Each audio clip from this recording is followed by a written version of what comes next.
안녕하십니까? 네. 어제 캠퍼스에 올라가서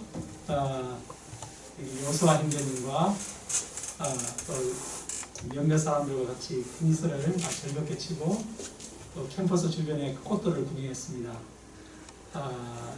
진달래, 개나리, 하얀색이 뭐죠? 목련. 예, 그렇게 또 노란색 산수유. 예. 지금 예, 산수유는 아주 노랗게 아주 털처럼 이렇게 아주 돼 있고, 그 다음에 매실나무, 매화, 그렇게 꽃 종류를 총 5가지를 보았습니다. 여러분들도 지금 이제 봄이 왔고 꽃이 피고 있으니까 요 옆에 요쪽에도 벌써 꽃들을 구경하려고 하면 한 2-3종류 구경할 수 있습니다. 자연으로 나가서 꽃을 많이 구경하면서 하나님의 창조의 신비를 많이 느끼면 좋겠습니다. 우리 마음에 봄이 충만하게 임하기를 기도합니다. 이제 3월 이제 말이 되고 또 4월이 되면 벌써 부활절 절기가 다가옵니다. 저희가 봄에 활기찬 생활을 하고 또 저희들 가운데 하나님께서 뉴커머를 보내주시기를 기도합니다. 우리 함께 오늘 말씀의 제목을 같이 읽어보겠습니다. 시작. 더 중한 발을 부렸도다. 예, 요절 읽겠습니다. 시작. 화이슬 진저 외식하는 서기관과 바리새인이여, 너희가 박하 재앙과 근처에 심을 들었는데 율법에 등중한바 정의와 공의와 의를 버렸다. 그럼 제가 기도하고 말씀을 드리겠습니다. 고마우신 하나님 아버지, 저희들에게 봄을 주셔서 감사합니다. 하나님, 이 시간 말씀을 들으러 나왔습니다. 하나님께서 우리 귀하신 한 분 한 분의 심령에 성령께서 함께 하시고 말씀의 은혜를 심령에 허락하여 주시옵소서. 말씀에 그 담긴 깊은 뜻을 잘 깨달아 수 있도록 지금 성령께서 도와주시고 이 죄인이 말씀을 잘 드러낼 수 있도록 도와주십시오. 감사하고 예수님 이름으로 기도합니다. 아멘. 지난주 우리는 코람데오의 신앙을 배웠습니다. 코람데오의 신앙이 뭐죠? 그렇죠. 하나님 앞에서 before God, 하나님 앞에서 신앙생활 하는 것입니다.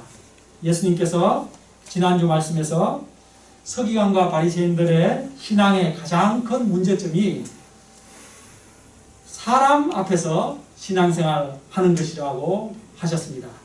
우리는 그들을 방면교사 삼아서 사람 앞에서 신앙생활 하지 않고 오직 하나님 앞에서 신앙생활 하는 코람데오 신앙할 수 있기를 기도합니다. 오늘 말씀은 지난 시간에 이어 예수님께서 서기관과 바리새인들에게 7번에 걸쳐서 화 있을진저 이렇게 선포하시는 말씀입니다. 그 7개 다 하려고 제가 생각하고 메시지를 썼는데 3개, 4개쯤 가니까 분량이 다 차버렸어요. 그래서 오늘은 4개까지만 하겠습니다. 말씀을 듣는 중에 성령 하나님께서 역사하여 주시고 신앙생활에서 정말 중요한 것이 무엇인지 우리가 깊이 깨닫는 시간 되게 하여 주시기를 기도합니다. 우리 함께 그럼 첫 번째 화를 보겠습니다. 13절 같이 읽지요. 시작. 화에서 진저 외식하는 서기관들과 바리새인들이여, 너희는 천국문을 사람들 앞에 닫고 너희도 들어가지 않고 들어가려 하더라도 들어가지 못하게 하는구나. 아니, 이것이 지금 무슨 말입니까?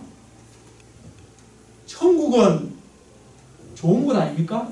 진강이님? 천국보다 좋은 곳이 없죠. 천국이 진강이님 앞에 있어요. 천국이 앞에 있으면 누가 먼저 들어가야 될까요? 그게 아니고 저기 또 혜인이한테도 물어봐요. 우리 박혜인 자매님, 천국이 지금 그 혜인이 앞에 딱 있어요. 그러면은 그 천국에 누가 먼저 가장 먼저 들어가야 됩니까?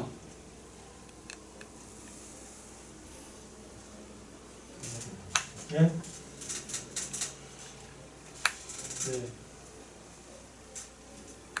우리 두영께서 대답해 주십시오. 제가 들어가야죠.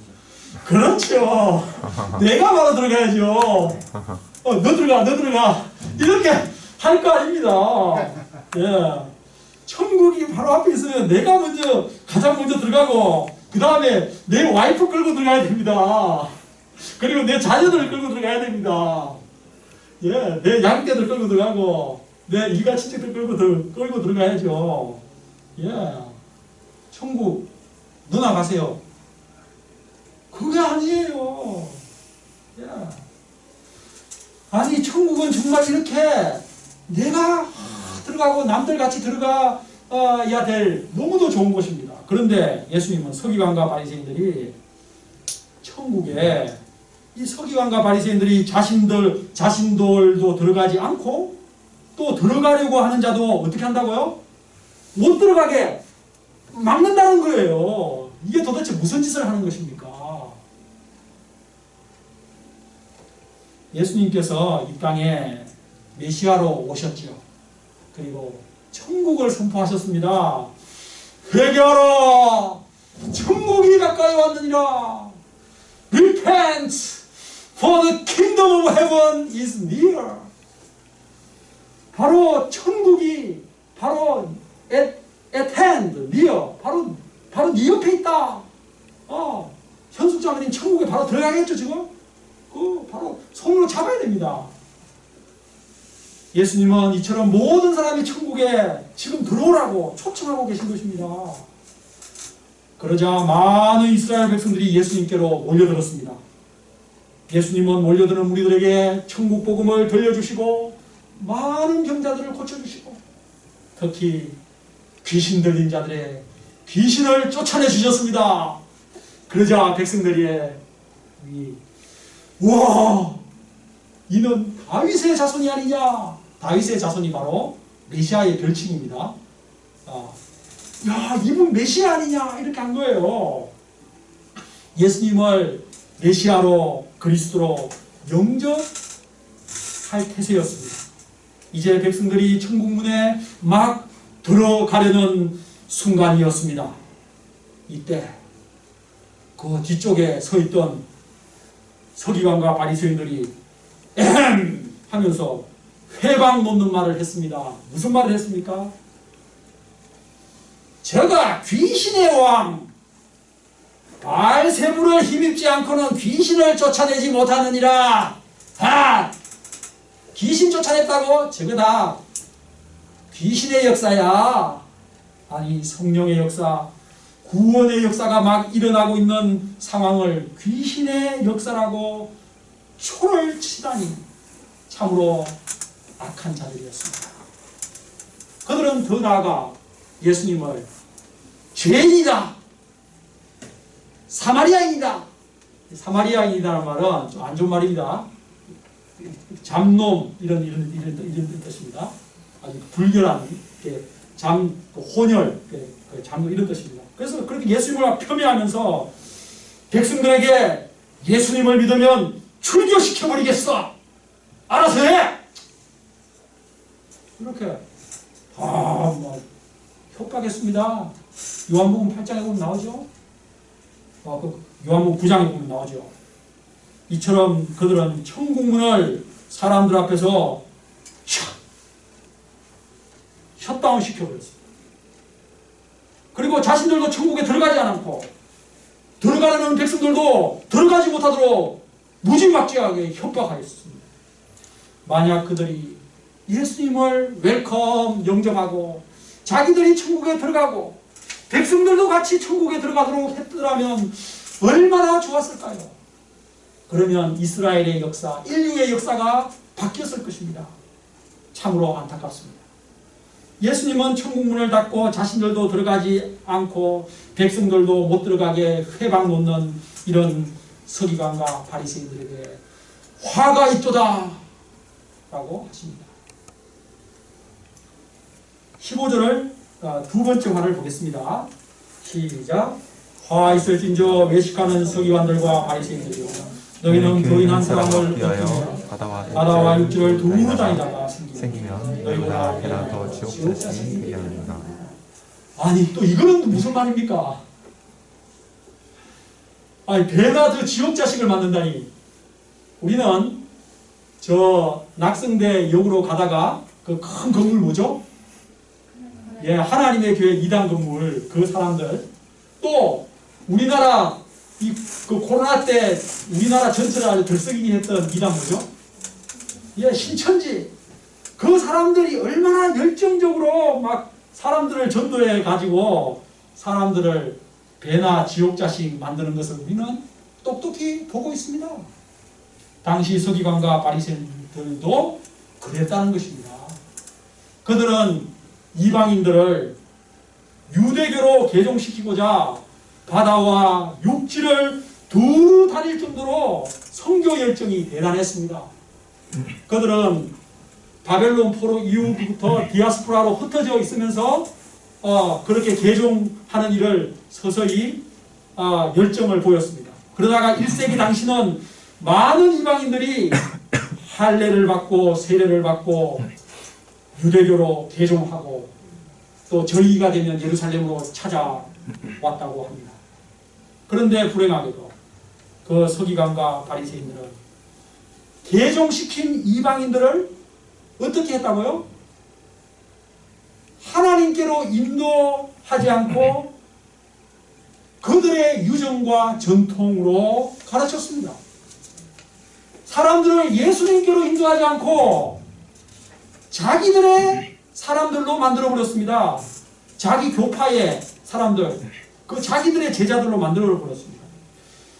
그러자 그들의 외식적인 가르침을 받은 이방 개종자들이 더욱더 외식하는 잘못된 길로 간 것입니다.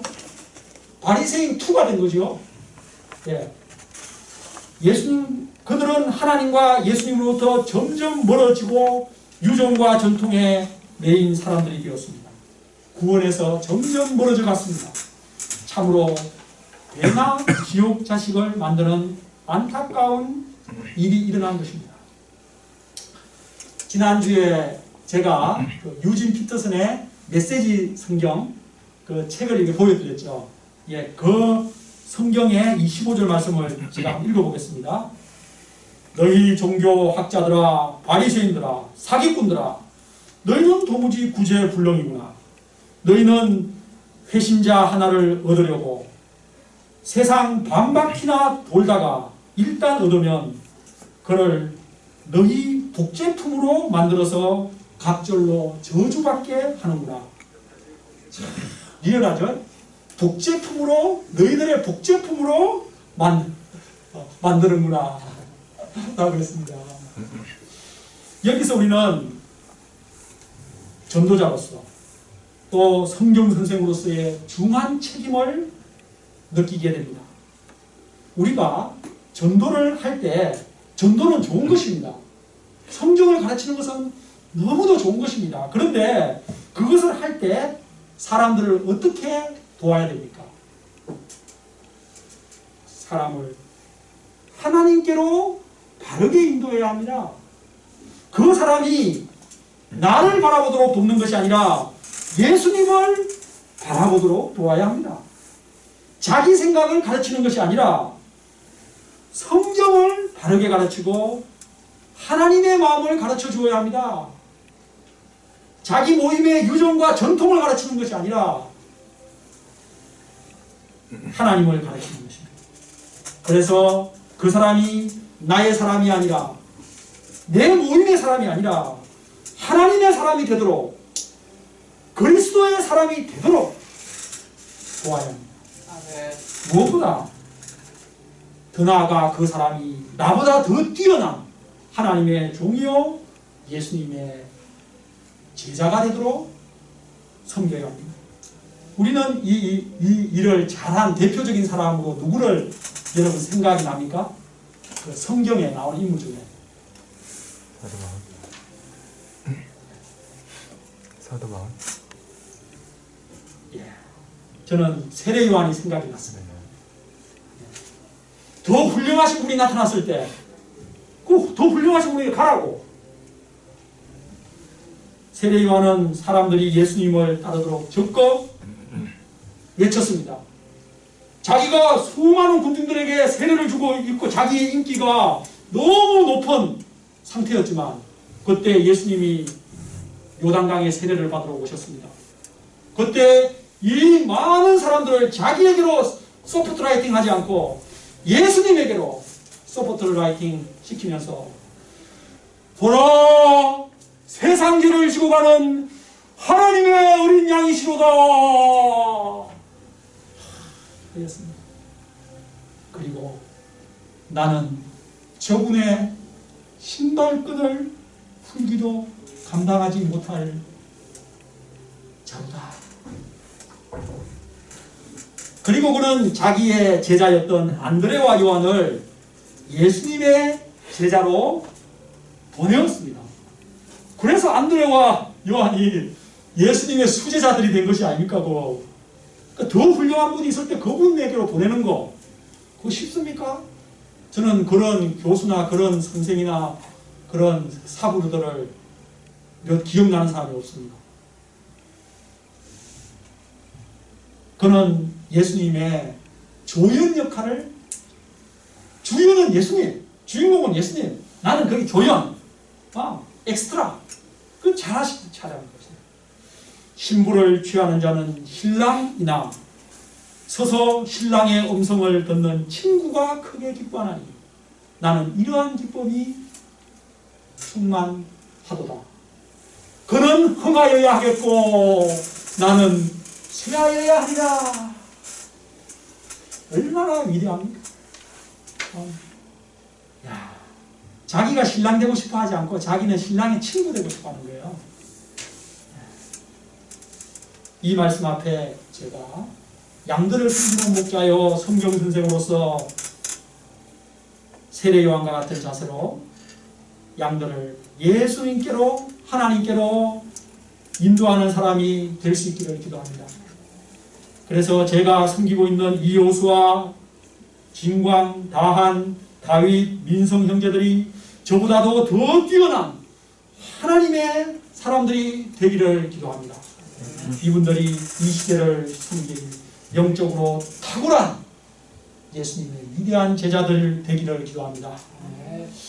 이제 세 번째 화를 보겠습니다. 이제 세 번째입니다. 우리 16절로 22절은 서기관과 바리새인들의 잘못된 가르침에 대해서 화가 있다. 우리 다 읽지는 말고 16, 17절 두 개만 읽겠습니다. 16 시작. 화 있을진저 눈먼 인도자여 너희가 말하되 누구든지 행사하면 아무 일 없거니와 성전에 금으로 행사하면 지킬지라 하는도다. 어리석은 매인들이 어느 것이 크냐 그 금이냐 그 금을 거룩하게 하는 성전이니라. 진강제님 어느 것이 큽니까? 그러죠. 또 누구에게 물어볼까? 다윗이 그 밑에 18, 19절도 보세요. 어느 것이 큽니까? 제단이 큽니까? 제단 위에 놓아놓은 그 제단 위에 그 예물이 큽니까? 그렇죠. 당연한 거 아닙니까? 지금 예를 들어서 여기가 이제 우리 그 센터하고 지금 센터 건축이 잘 되고 있습니다. 이 센터 이 건물 이것이 큽니까? 아니면은 여기 지금 마이크 이게 큽니까? 이거 뭐 너무 쉬운 거 아닙니까? 근데 거꾸로 가르치는 거예요. 예수님은 이런 서기관과 바리새인들을 눈먼 인도자들, 맹인들이라고 하십니다. 맹인이 사람들을 인도하면 그 사람들 다 어디로 가겠습니까? 시궁창에 빠지겠죠. 아니면 교통사고 나겠죠. 서기관과 바리새인들은 성전으로 맹세하면 안 지켜도 되고 성전에 성전에 금을 많이 이렇게 금을 받아놨는데 그 금붙이로 맹세하면 지켜야 된다. 또 제단으로 맹세하면 안 지켜도 되고 그 제단 위에 그 예물이 하나 있는데 그 예물로 맹세하면 지켜야 된다. 이게 얼마나 바보 같은 가르침입니까? 성전의 금이 큽니까? 그 금을 거룩하게 하는 성전이 큽니까? 제단 위에 예물이 큽니까? 그 예물을 거룩하게 하는 제단이 큽니까? 초등학생도 아는, 우리 사회시도 너무도 잘 아는, 이거 쉬운 거 아닙니까? 그러나 그들은 눈이 멀어서 무엇이 중요한지도 분간하지 못한 채 가르쳤습니다. 그러면 그들이 왜 성전과 제단보다 금과 예물로 맹세하는 것을 더 잘 지켜라, 이렇게 이상한 가르침을 가르쳤는가? 여기에 대해서 대부분의 성경학자들의 공통적인 의견은 바리새인들이 돈을 좋아했기 때문에 백성들이 금과 예물로 맹세하고 지킬 때 자신들에게 이익이 되었기 때문일 것이다 라고 그 주석을 다 달고 있습니다. 제가 총 한 6개 정도 봤는데 다 그렇게 되어 있습니다. 어쨌든 우리는 여기서 서기관과 바리새인들의 가르침이 얼마나 잘못되었는가, 엉터리인가, 그것을 알 수 있죠. 한마디로 그들의 가르침을 소위 주객 전도, 본말 전도 된 가르침이라고 할 수 있겠죠. 그죠? 우리는 그들의 이런 잘못된 주객 전도된 가르침을 고르반 가르침에서도 볼 수 있습니다. 고르반 가르침이 뭔지, 고르반. 하영이 혹시 고르반이라는 단어 알아요? 사랑자매님 고르반. 예. 예. 고르반, 좀 말도 별로, 이렇게, 어감도 별로 안 좋은 어감이 좀 느끼고요. 예. 부모님께 드려서 부모님을 유익하게 할 수 있는 물건을 고르반이라고 말만 하면 더 이상 그 물건을 부모님께 드리지 않아도 된다. 고르반의 뜻이 뭔가 하면 하나님께 바쳐진 물건, 이런 뜻이에요. 그러니까 이 고르반 규정은 하나님의 율법이 아닙니다. 성경에 어디에도 고르반 적혀있는 것이 없어요. 장로들이 만든 전통이에요. 네, 전통인데 예수님은 서기관과 바리새인들이 이 고르반 전통을 이용해가지고 내 부모를 공경하라, 이게 십계명에 나오는 말씀이잖아요. 이 십계명에 이 내 부모를 공경하라 계명, 우리 예인이 내 부모를 공경하라, 예인이 부모님 공경 잘하죠? 맞아. 예인이 내 부모 공경이 십계명의 몇 번째 계명인지 알아요?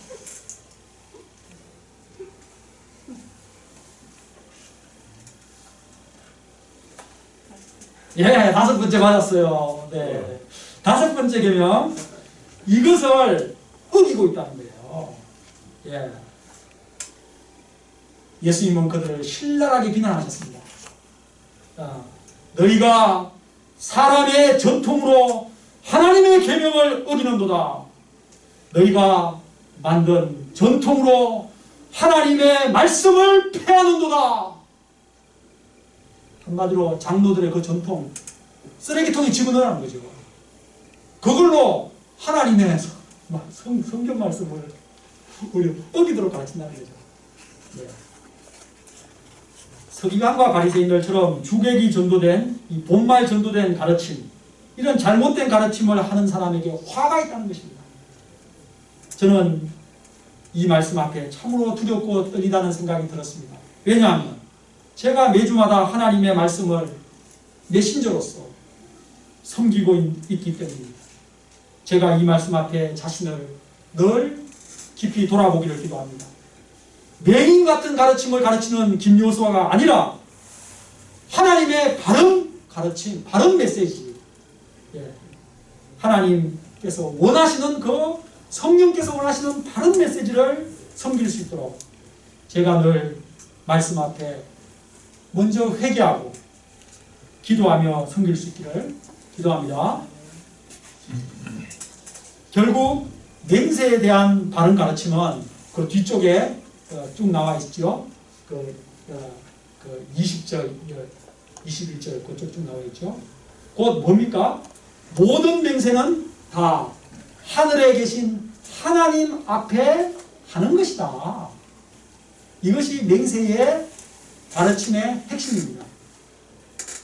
큰 맹세가 있고 작은 맹세가 있고 지켜야 되는 맹세가 있고 안 지켜도 되는 맹세가 있고 그런 것이 없다는 거예요.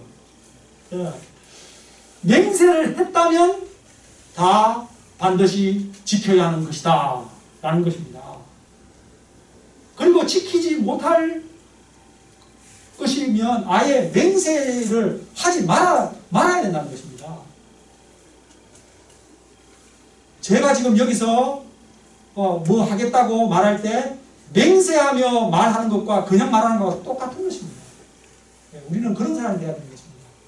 맹세를 주로 사람들이 자기 말을 더 파워풀하게 그 세게 강조하기 위해서 맹세를 막 하잖아요.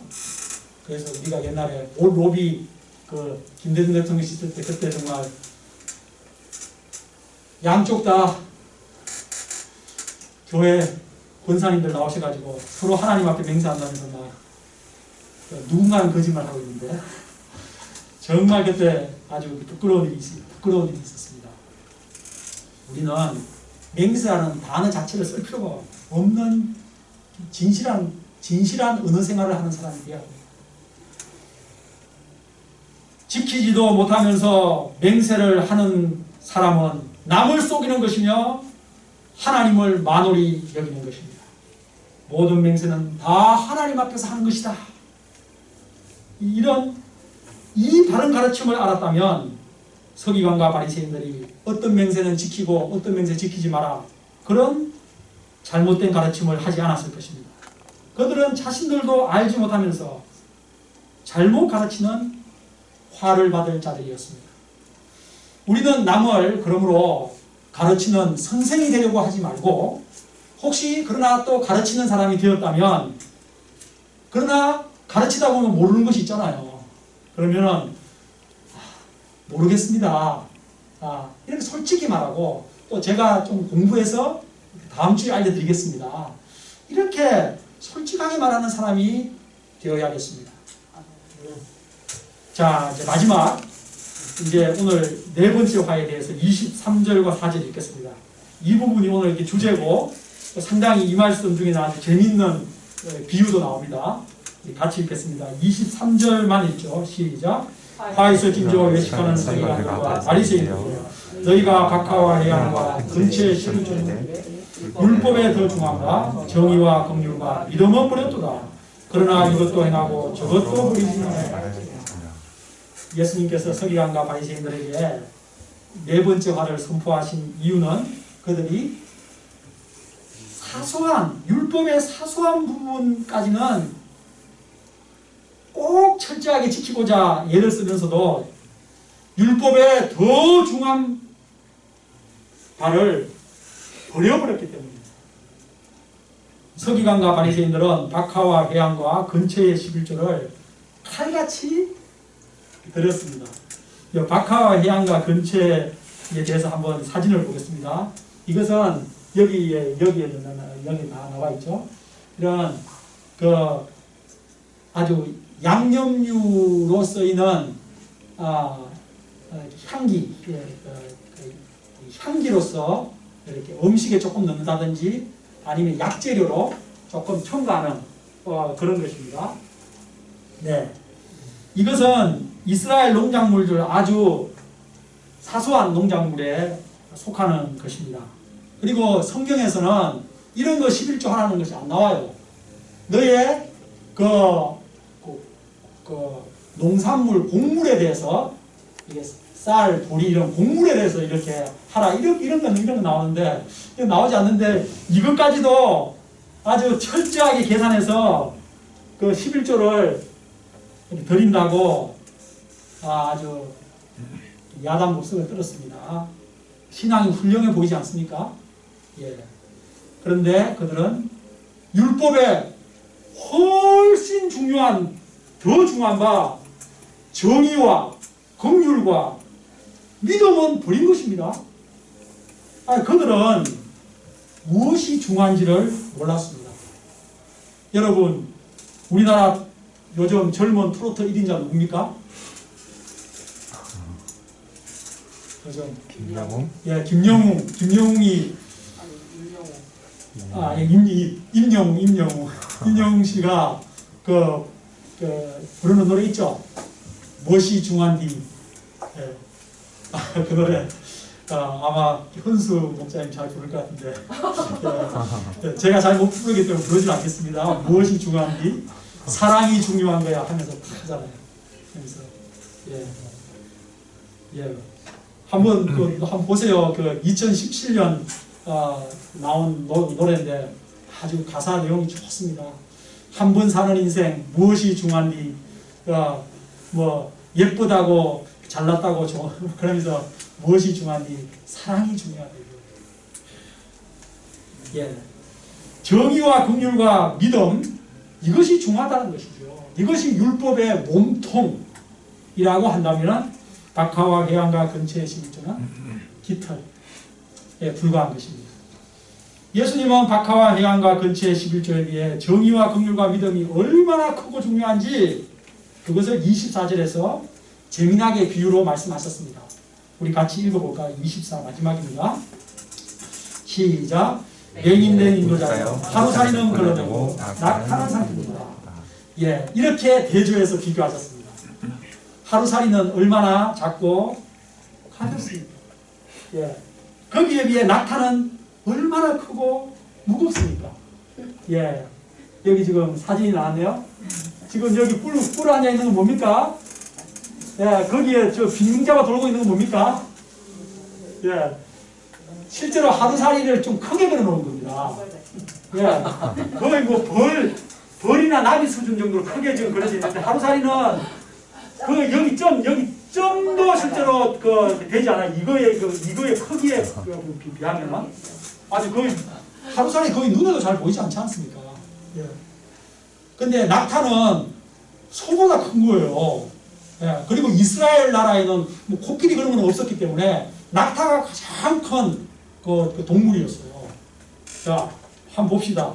그런데 이 낙타든지 하루살이든지 둘 다 레위기서 구약 성경에 기초하면 둘 다 부정한 짐승이에요. 예. 그 사람들이 먹지 못하는 부정한 짐승입니다.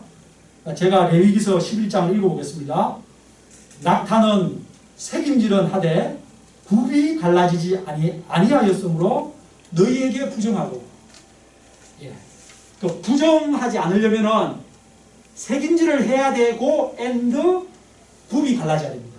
그 두 가지를 충족해야지 부정하지가 않고 깨끗해서 먹을 수 있다 이렇게 되어 있습니다. 또 저 하루살이 날개가 있고 네 발로 기어다니는 곤충은 너희가 혐오할 것이로되, 그래서 이제 저거 혐오하는 건 이제 부정한데 예외가 있습니다. 다만 날개가 있고 네 발로 기어다니는 모든 곤충 중에 그 발로 뛰는 다리가 있어서 땅에서 뛰는 것은 너희가 먹을지니 곧 그 중에 메뚜기와 그래서 메뚜기를 누가 먹었죠? 예, 세례가 먹었죠. 그래서 메뚜기도 곤충 아니냐? 근데 메뚜기는 그 뛰는 다리가 있어서 뛰기 때문에 그는 깨끗한 거라서 먹을 수 있는 거예요. 근데 지금 하루살이 먹으면 안 돼요. 그래서 자, 낙타는 그러니까 둘 다 부정하다는 건지 생각했고, 하루살이는 부정한 것 중에서 가장 작은 것의 대명사, 낙타는 부정한 것 중에서 가장 큰 것의 대명사인 것입니다. 예수님이 이렇게 대조법을 잘 쓰세요. 그런데 유대인들은 그들이 주로 포도주를 담궈 먹었는데 포도주가 달잖아요. 그러니까 거기에 하루살이가 거기에 막 다이빙을 하는 겁니다. 그래서 거기 하루살이가 있으면은 하루살이가 혹시라도 목구멍으로 넘어갈까 싶어서 꼭 먹을 때 그 천에다가 걸러서 하루살이가 혹시라도 한 마리도 없도록 깨끗하게 해서 포도주를 마셨다는 거예요. 그런데 엄청 큰 낙타는 꿀꺽 집어 삼켰다는 것입니다.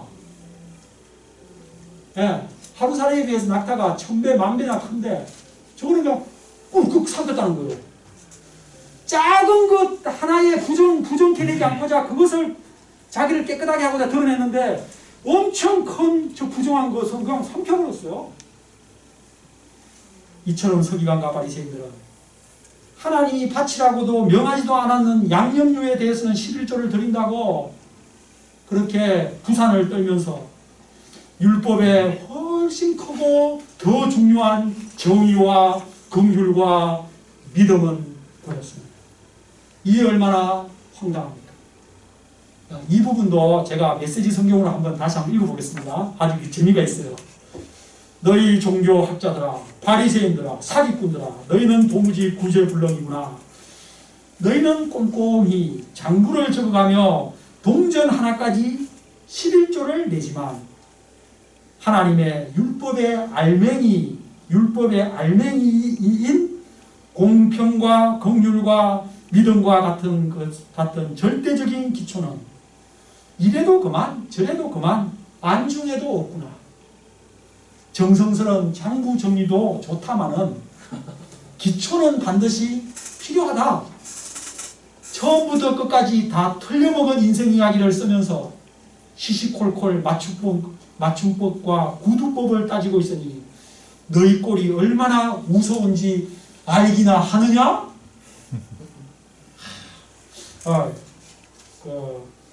유진 피터슨 우리 목사님이 참 아주 성경을 우리들의 그 현대인의 감각에 맞게 참 아주 재미있게 성경 전체 다 쓰셔도 다 한번 여러분들에게 정말 아주 강추하는 성경책입니다. 이처럼 율법의 의식에만 그 시시콜콜 초점 맞추고 더 중요한 율법의 정신을 망각한 자들에 대해서 미가 선지자는 일찍 이렇게 질타했습니다. 미가서 6장 6절로 8절입니다. 내가 무엇을 가지고 여호와 앞에 나가며 높으신 하나님께 경배할까? 내가 번제물로 1년 된 송아지를 가지고 그 앞에 나갈까? 여호와께서 천천의 수양이나 만만의 강물 같은 기름을 기뻐하실까?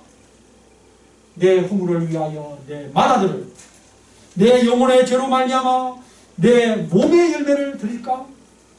사람아, 주께서 선한 것이 무엇임을 내게 보여주셨나니 여호와께서 너에게 구하시는 것은 오직 정의를 행하며 인자를 사랑하며 겸손하게 하나님과 함께 행하는 것이 아니냐. 하나님께서 원하시는 것은 천천의 수양이나 만만의 재물의 기름이 아닙니다. 재물을 엄청 잡아서 그 재물의 기름이 한강에 흘러가는 물처럼 많아도 하나님이 싫어한다는 것입니다. 정의를 행하는 것과 이웃을 사랑하는 남을 불쌍히 여기는 긍휼, 하나님께 대한 믿음을 원하신다는 것입니다. 그런데 이런 하나님께서 원하시는 것은 버리고 율법의 시시콜콜한 그런 것을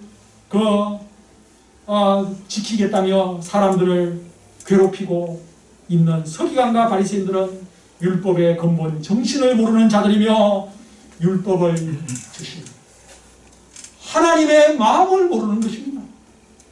서기관과 바리새인들은 율법 박사들로 율법을 가장 잘 아는 사람들처럼 보였지만 실상 율법을 모르는 자들입니다.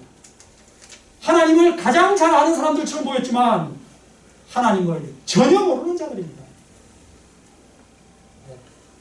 우리 종교인들 중에 얼마든지 그런 사람들을 많이 쓸 수 있다는 것입니다. 한 번은 예수님께서 38년이나 된 병자를 일어나 내 자리를 들고 집으로 가라! Get up! Take your mat! Go home! 이렇게 하셨어요. 그러자 38년 된 병자 그렇게 했죠. 그러자 이 사람들이 뭐라고 말했습니까? 네가 안식일인데 자리를 들고 걸어가는 것이 옳지 않다. 돌아 누워라. 안식일에는 물건을 한 곳에서 다른 곳으로 옮기는 것이 금지되어 있어요. 불도 켜면 안 되고. 그런데 너 침상을 들고 또 그 침상을 가지고 어디 갑니까? 집으로 가잖아요. 고홈. 안식일 규례 39가지의 장로들이 만들어 놓은 전통, 성경에는 적혀있지도 않아요. 그 장로들의 그 유전 전통을 어겼다고 안식일 지날 때까지, 내일 월요일 될 때까지 누워있으라는 거예요. 이야, 이 얼마나 미치고 환장한 말입니까? 서기관과 바리새인들이 이런 사람들입니다. 그들 밑에 있었던 백성들이 얼마나 힘들겠습니까? 숨이 막히지 않겠습니까? 그래서 나중에 예수님께서 다시 그들을 만나서 뭐라고 말했습니까? 요한복음 7장에 나와 있죠. 내가 안식일에 사람의 전신을 건강하게 건전하게 한 것으로 너희가 내게 대해서 노여워하느냐? 예수님 말 앞에 그들이 아무 말도 못했습니다. 우리는 여기서 서기관과 바리새인들이 왜 실패한 종교 지도자들이 되었는지 알 수 있습니다. 지난주에 제가 이 서기관과 바리새인들이 왜 실패한 종교 지도자들이 되었는가에 대해서 말했죠. 그것이 뭐였죠? 다 아는지? 그죠? 코람데오가 아니고 사람들 앞에서 신앙생활을 했기 때문이라고 했죠. 오늘 말씀에서는 이들이 왜 실패한 종교 지도자들이 되었는가, 그 이유가 뭡니까? 율법에 더 중요한 정신은 버리고 율법 의식에 그 시시콜콜한 데 매여가지고 살았기 때문입니다. 그 율법을 주신 하나님의 마음을 망각했기 때문입니다. 그들은 하나님께서 율법을 왜 주셨는지 하나님의 마음을 생각하지 않았습니다. 그러자 그들은 점점 율법적이 되어 율법 규정을 지켰느냐 못 지켰느냐 그러면서 사람들을 판단하고 정죄하고 백성들을 협박했던 것입니다. 그들은 남들을 괴롭히고 자신들도 괴로운 삶을 살았겠죠. 그러나 하나님은 우리가 이런 서기관과 바리새인들처럼 되지 않고 율법을 주신 하나님의 마음을 알기를 원하심을 믿습니다. 율법을 주신 하나님의 의도와 하나님의 뜻을 알기를 원하심을 믿습니다. 우리가 율법을 지키되 율법의 더 중요한 바, 율법의 본질, 율법의 정신, 하나님의 마음을 따라서 지키는 자들 될 수 있기를 기도합니다. 여러분, 율법을 주신 하나님의 마음이 무엇입니까? 오늘 말씀에서 볼 수 있다. 그것은 우리가 정의를 행하는 것이며 약자와 이웃에 대해 긍휼히 여기는 것이며 하나님을 온전히 신뢰하고 믿고 사는 것입니다. 그리고 율법의 가장 큰 근본 정신, 가장 중심되는 정신 두 가지가 뭡니까? 진광님 제가 했잖아요. 예. 십계명 그걸 또 두 가지를 딱 추격하면 하나님 사랑, 이웃 사랑 아닙니까? 이것이 율법의 요약이요, 핵심이요, 강령이라고 되어 있지 않습니까? 강령이 모든 것이 거기에 매어 달려있다 그런 뜻이라고 했잖아요. 매어 달다. 그래서 거기 이 말씀이 쉬운 성경에 보면 모든 율법이 다 하나님 사랑, 이웃 사랑 이 두 계명으로부터 나온 것이다. 이렇게 풀어 설명해 놨어요. 다 그 두 계명이 나왔어요. 이를 생각할 때 38년 된 병자가 일어나 걸어가게 된 것은 이웃 사랑의 관점에서 이웃으로서 기뻐하고 축하해 줄 일이지 안식일 규정을 덜 먹이면서 정죄할 일입니까? 예. 그런데 우리도 율법을 주신 하나님의 마음, 율법의 더 중한 바를 망각하면 서기관과 바리새인들처럼 얼마든지 될 수 있습니다. 율법적인 사람이 될 수 있습니다. 우리도 율법적인 사람이 되어서 자기도 괴롭게 살고 남들도 괴롭히는 그런 신자들 될 수 있습니다. 그러므로 우리는 율법적인 사람이 되지 않도록 자신을 늘 조심해야 됩니다. 어떻게 하면 되죠? 율법을 주신 하나님의 마음을 알고자 늘 애쓰는 것입니다. 성경을 읽을 때도 이 하나님의 마음을 거기서 캐치하고자 하는 마음은 성경이 이런 것입니다. 그래서 율법을 지키되 율법에 더 중요한 바 율법의 근본 정신을 따라 지키는 것입니다. 곧 하나님 사랑, 이웃 사랑의 큰 틀에서 신앙생활을 하는 것입니다. 저와 여호수아 형제님이 어제 또 임요수아 목사님, 또 임요수아 목사님 아들, 또 김영길 목사님 뭐 여러 명 해가지고 서울대 테니스장에서 테니스를 신나게 아주 쳤습니다. 어제. 근데 하다 보면 공이 그 테니스 공이 딱 라인에 엣지가 될 수도 있고 조금 나갈 수도 있고 이렇게 될 수 있거든요. 그래갖고 라인 때문에 서로 간에 시비가 붙어요. 인, 아웃. 인이라니까요. 아웃이라니까요. 하고 썼어요. 싸워요. 그래서 제가 우리 중에 심판이 없으니까 서로 간에 신랑이가 붙으면 노프레이 다시 합시다. 이제 그렇게 합니다. 그리고 우리가 여기 지금 땀 흘리고 운동하러 온 거지 뭐 서로 간에 이렇게 티격태격 말다툼하러 온 거 아니죠. 그리고 우리가 사랑의 교제를 하기 위해서 온 거지. 그 본질을 잃어버리고요. 그 다른 코트에 있는 어른들은 막 싸우다가 그만 치워 그냥 오늘 게임 그만 집에 가.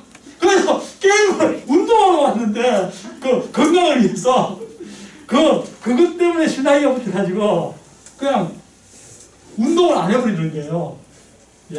그런 것 같은 것이죠. 우리의 부부생활, 가정생활도 마찬가지입니다. 부부생활을 서로 사랑하기 위해서 결혼생활 하는 거잖아요. 그러면 다른 모든 것은 다 봐줄 수 있는 것입니다. 우리가 사람을 볼 때도 뭘 지키나 안 지키나 예의를 갖추나 안 갖추나 그런 거 시시콜콜 따질 것이 아닙니다. 하나님 사랑하고 이웃 사랑하는 자세로 보면 됩니다. 또 자신이 무엇을 할 때도 예수님이라면 어떻게 하셨을까? 이 질문 속에서 하나님 사랑, 이웃 사랑 자세로 하면 됩니다. 그러면 당당하게 뭐든지 하십시오. 우리가 율법적인 사람이 아니라 율법의 그 근본 정신을 알고 사는 사람, 하나님의 마음을 알고 신앙생활 하는 사람들 다 될 수 있기를 기도합니다. 우리는 결론적으로 율법적인 사람, 무엇이든지 시시콜콜 그렇게 따지는 사람, 인, 아웃 이런 거 따지고 그런 사람 싫어합니다. 반대로 마음이 넓고 관대한 제너러스한 그런 사랑의 사람을 좋아하죠. 그러니까 우리가 예수님 좋아하는 거 아닙니까? 그러기 위해서는 우리가 작은 것들, 그런 비본질적인 것들에 대해서는 관용하는 자세로 봐주고 넘어가는 그런 제너러스한 사람들이 되어야 합니다. 반대로 크고 중요한 그 본질적인 것에만 집중하면 됩니다. 저는 이 말씀을 생각하면서 영국의 이안 케어 아버지가 생각이 나서 감동이 되었습니다.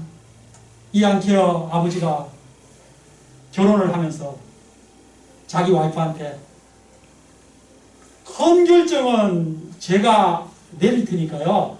작은 결정은 다 당신이 다 하십시오. 라고 이렇게 했답니다. 근데 이안 아버지가 제가 평생 살아보니까 큰 결정할 것이 없더라고요. 감동이었어요. 왜 큰 결정할 일이 없었겠어요? 있었겠죠. 근데 없었다고 말하는 자체가 뭔가 하면 다 아내에 잘 맞춰서 하는 것으로 아무 어려움이 없었다는 거잖아요. 저 정말 감동이었어요. 그분이야말로 대인이다. 그분이야말로 시시콜콜 따지는 사람이 아니고 제너러스, 정말 제너러스티가 대단하신 분이라는 생각이 들었습니다. 스탠리 케어 정말 아주 지금은 천국에 계신데 멋진 사람이죠. 우리가 본질적인 것에만 집중하기를 기도합니다. 그래서 바로 그것은 이웃사랑, 긍휼입니다. 이 시간 마치면서 성 어거스틴의 이 한마디로 마치겠습니다.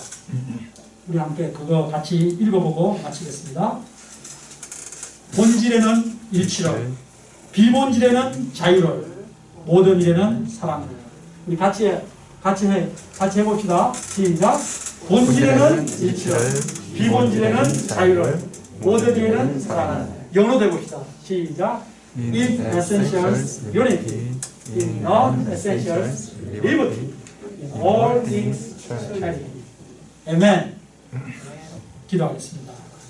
고마우신 하나님 아버지, 율법에 더 중요한 바를 버리고 정말 피곤하게 작고 그 작은 것을 지킨다고 율법적으로 살아갔던 서기관과 바리새인들, 또 자기들도 피곤하고 남들도 괴롭히는 삶을 살았던 그들에게 주신 화 있을 진저 메시지를 통해서 우리 자신을 돌아보게 되었습니다.